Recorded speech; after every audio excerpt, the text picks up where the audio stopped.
Hey, what's up guys, it's Theyo for Concepts, and here are the least camera specs for a beginner photographer. Let's get started.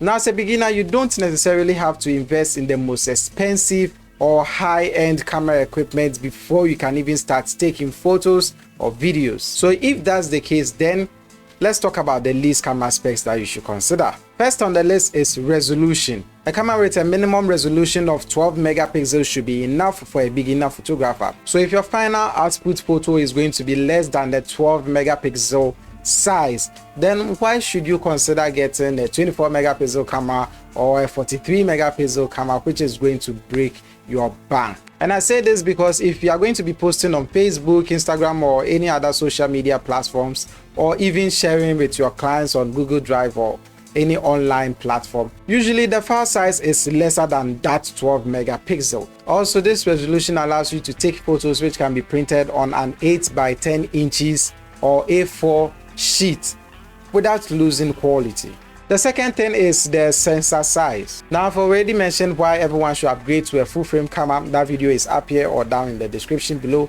But for a beginner photographer, you can get away with a crop sensor camera. I, for one, had been using the Canon 600D, which I later on switched to the Canon M50, and I was taking amazing pictures with them. If you do have the money to spare, then definitely get the cheapest full frame camera from the brand that you are with, and that is going to give you better image quality and low light performance, which is always a good thing. Number 3 is lens compatibility. Now, make sure the camera you choose has an interchangeable lens, and that is going to help you upgrade your lens as you progress. I keep saying this over and over again. If you get a good camera and a great lens, your pictures and videos are always going to look nice. But if you get a great camera with a terrible lens, your pictures are going to look horrible. So as always, the first focus should be getting a good enough camera and then focusing more on a great enough lens. Number 4 on the list is manual control. Now, you should definitely go for a camera that allows you to manually control settings like the aperture, the ISO, and shutter speed. Now, if you have all of these, then you have creative control over your photos and videos. Unlike in situations where everything is set to automatic, you sometimes want to shoot a silhouette and it is cranking up the ISO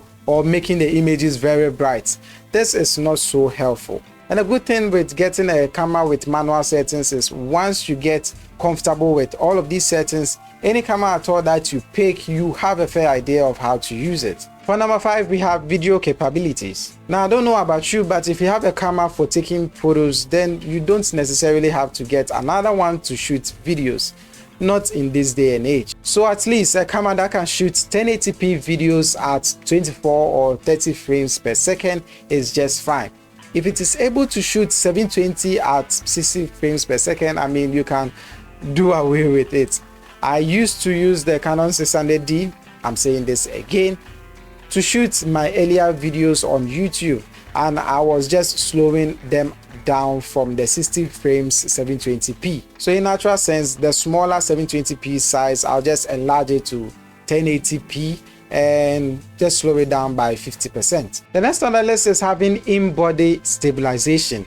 This is not for every camera, but if you must have or you have the opportunity to get a camera with that, then it is highly recommended. Now wait, if you don't have that, there's absolutely no problem with that. There are some lenses which provide image stabilization. So getting a good enough lens which has image stabilization in it should be enough for shooting pictures and videos. And the last one is connectivity. If you don't have Bluetooth or Wi-Fi to be able to transfer your files from your camera to your phone, that is okay. You should at least have a way to transfer all your footages straight from the camera to your computer or to your smartphone without always having to take the SD card out. Keep in mind that there are many types of cameras out there, including the mirrorless cameras, the DSLR, we have the point and shoot cameras, we have even action cameras, and every one of them has its strengths and weaknesses. It is important to do your research and find which camera best fits your needs. Now, if you're looking for something that's going to help you out gain more experience for